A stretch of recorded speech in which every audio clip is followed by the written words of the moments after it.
No secret stays buried forever. It just hasn't been unearthed yet. Snow covered Hollow Creek in silence that morning.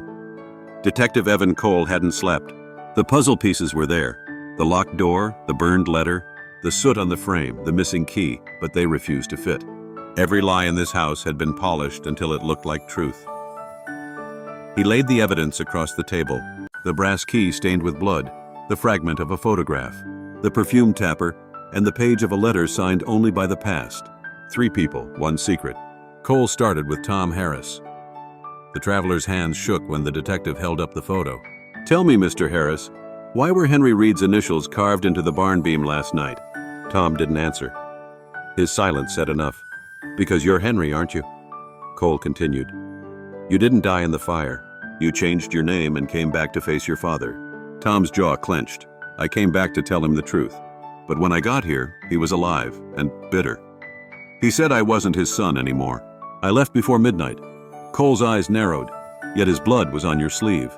"I tried to stop the bleeding," Tom shouted. "He fell when I grabbed him. I swear I didn't mean to hurt him." Cole believed the desperation, but not the whole story. Lena entered quietly, holding a small silver locket. Inside was the same photo of 3 people, this time complete. "My father tore it apart years ago," she whispered.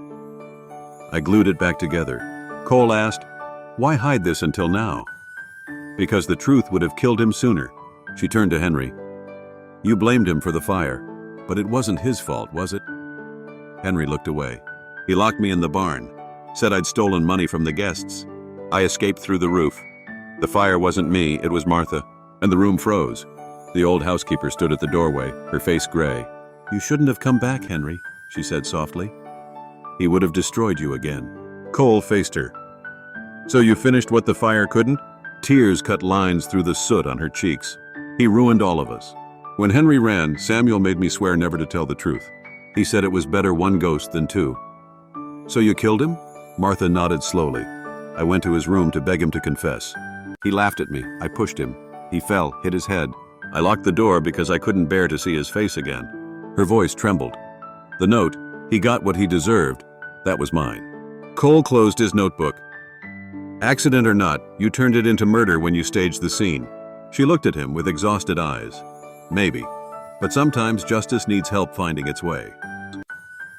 Hours later, as Martha was taken away, the snow began to fall again, soft, steady, erasing footprints around the lodge. Lena watched through the window, the silver locket in her hand. "She protected us," she said quietly. "Even when she shouldn't have." Henry stood beside her. "The truth's out, isn't that enough?" Cole shook his head. "In places like Hollow Creek, truth never ends anything. It only wakes the next secret." He turned off the lamp. The stopped clock on the wall still read 10:47, forever marking the moment the lies began to die. The case was closed.